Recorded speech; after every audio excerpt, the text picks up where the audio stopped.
everybody, it's Colleen here. I'm going to show you a little simple quick tutorial on a paper bag ephemera piece for your journals, inspired by Angela Kerr. It is not exactly like Angela's, pretty close, but I used a whole different sized bag than she did, and there are no rules to the size of bag that you can use. You just need to make sure that the front flap tucks into the bottom flap that you're going to fold up. This one is a long bag. The one she used had a ready-made bottom piece to it. I think she used a lunch bag. This one is not a lunch bag, so I did a bit of altering to mine. But it's all the same, and like I said, you don't have to use the same size. You can make this with any type of paper bag that you have close by. So I'm going to show you the quick assembly of it, and I already pre-cut some pieces. Hopefully they fit, and I can show you the end result pretty quickly here. So basically you're going to just start with your bag, and you're going to fold up the bottom.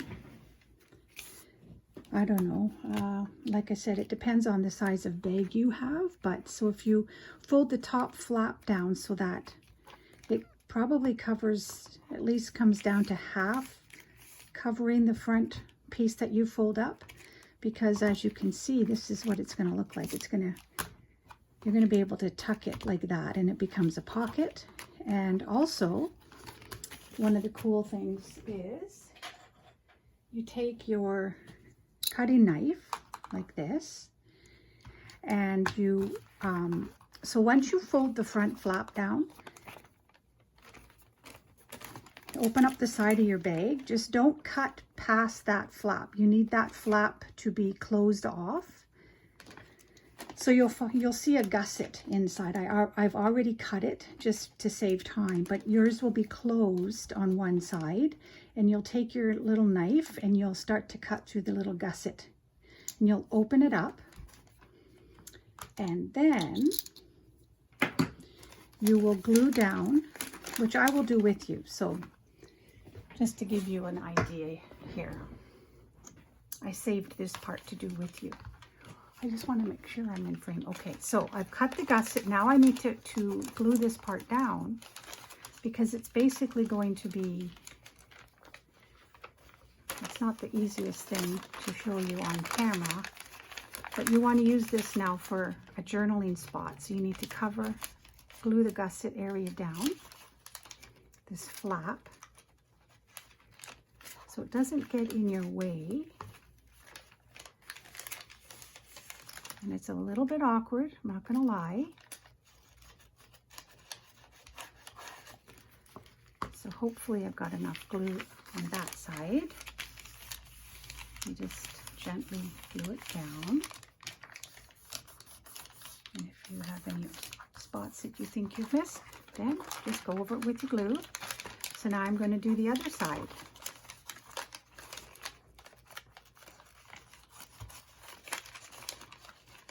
If you don't glue this down, what happens is when you put your journaling card in and out, it catches. The open part of it will catch your card, and it'll drive you mad. So it's just a good idea.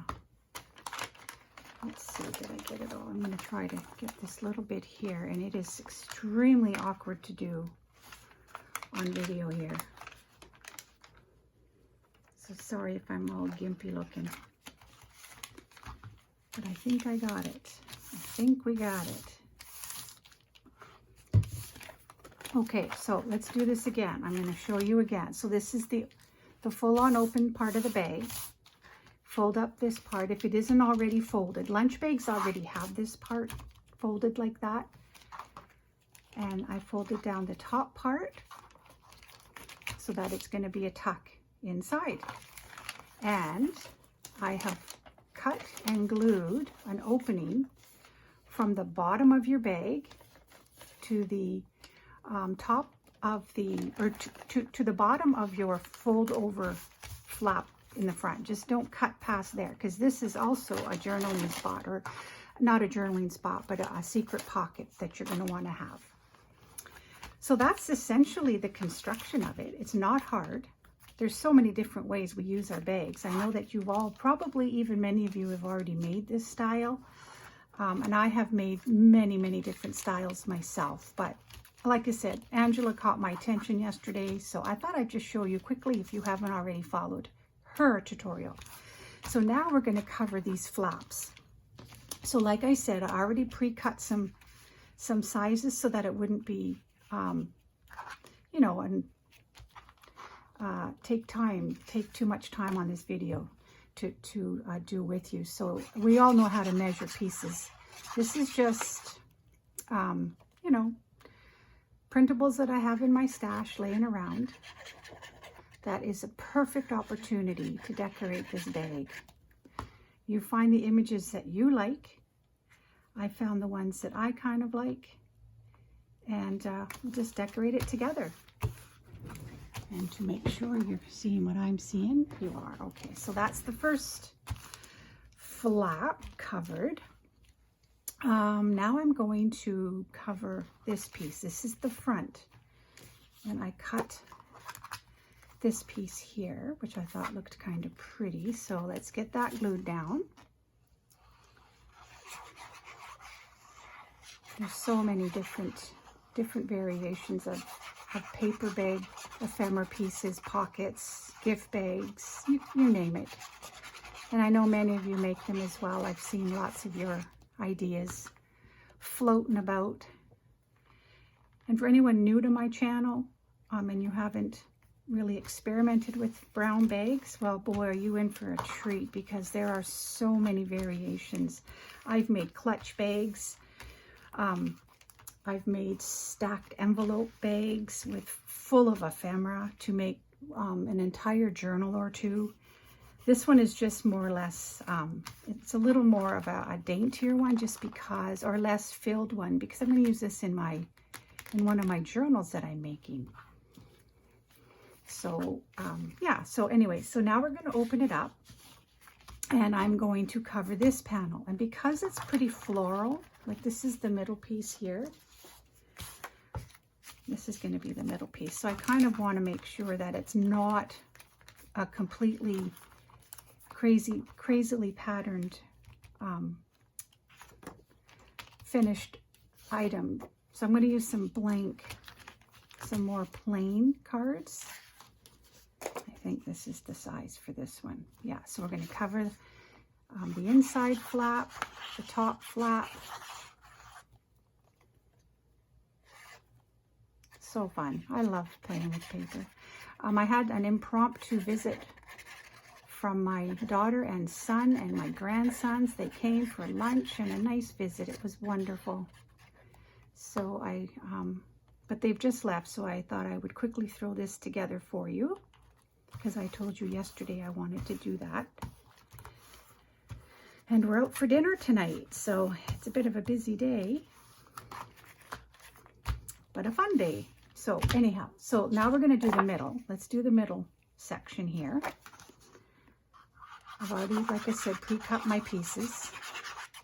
I do like to, when I cover any panel or any size panel of a piece that I'm working on, you'll notice that I never measure so that the entire piece like matches every ounce of the actual panel. I like to leave a border for two reasons. One, I just happen to like it that way.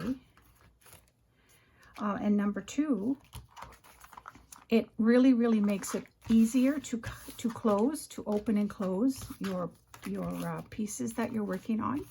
If you cover creases up, it's too bulky. You'll find that it works, but you'll find that your creases as you close them are too bulky. And I like things to lay flat. So that is the middle. Now let's cover the inside bottom. Not that we have to, but I'm going to. Just, you don't often see this part of it, but you know what? Let's cover it up, because I guess when we open it to grab our journaling cards, you will see it. I think in Angela's tutorial, because she used a smaller bag, this whole piece here was one. I didn't do it that way. Also, for another reason is I like to have, these are 2 more options to journal on.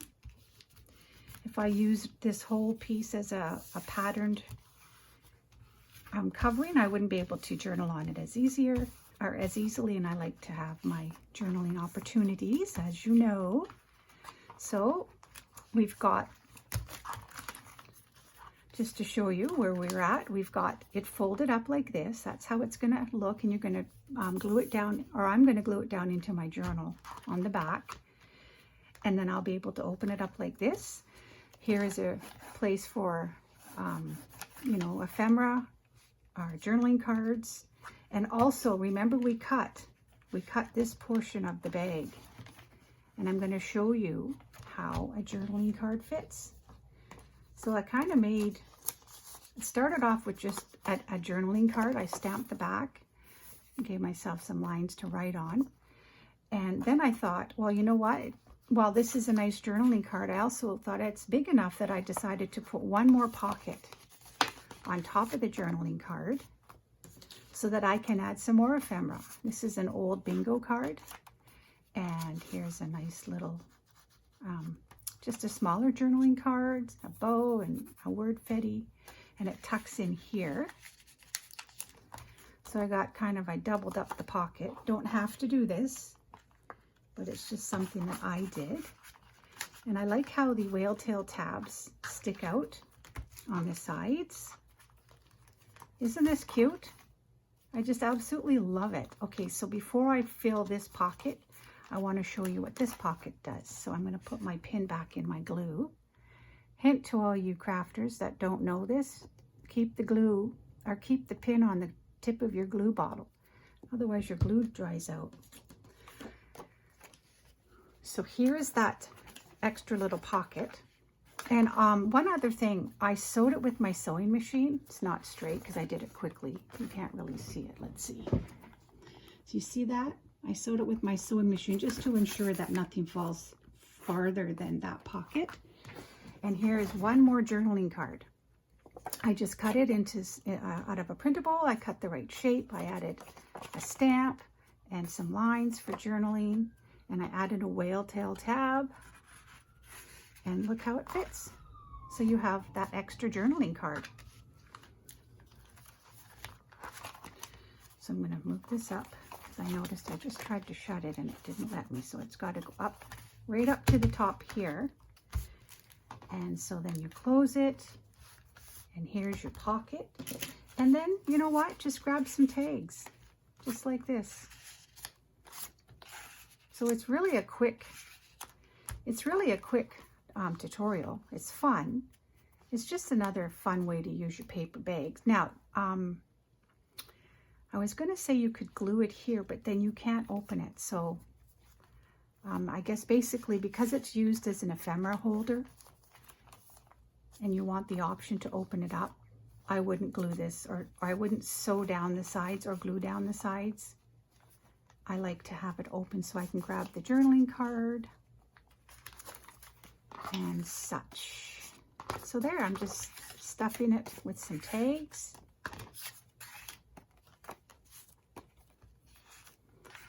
And there we have it.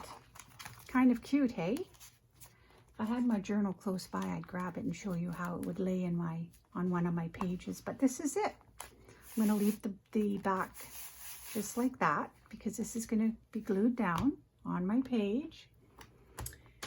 And yeah, I don't have my journal in this craft room at the moment. Sorry guys, but so here we have it. Your journaling card here, your tags stuffed here, and your extra journaling card in this, well, she called it a secret journaling spot, but whatever, it's an extra pocket to be used however you see fit. So there you have it, guys. Super simple, kind of fun, and quite pretty. And use any type of, you could use book pages for the for covering panels, book pages, and you know, you could also bling it up. I'm not much of a, I don't bling my stuff up too much because I don't want the bulk when it's laying on my journal page, but you could do all kinds of things to this. So I hope you like it, and I hope you make one yourself. So, and the other thing I wanted to share is, remember yesterday I featured, sorry, I'm just away from my desk at the moment. But yesterday I featured my recent journal, my most recent journal I completed, which is the Music in the Marsh journal. And I decided, and I had a few inquiries about it, and actually somebody graciously wanted to offer me more than my asking price. And you know what I did? I had a couple of offers and some inquiries, but I decided to keep the journal because probably a little crazy, but I just decided I wanted to give both of these away in my 2,000 subscriber giveaway. So this is a hobby for me. It's not a business. Yes, I sell journals, but I also love to give them away. And so I am going to give this altered folio away, full of signatures, journaling signatures, etc. And I'm also in that same giveaway. This is one. This will be one giveaway. So it'll be a decently substantial giveaway, and I hope that the winner will appreciate it and enjoy it. But I just wanted to share that.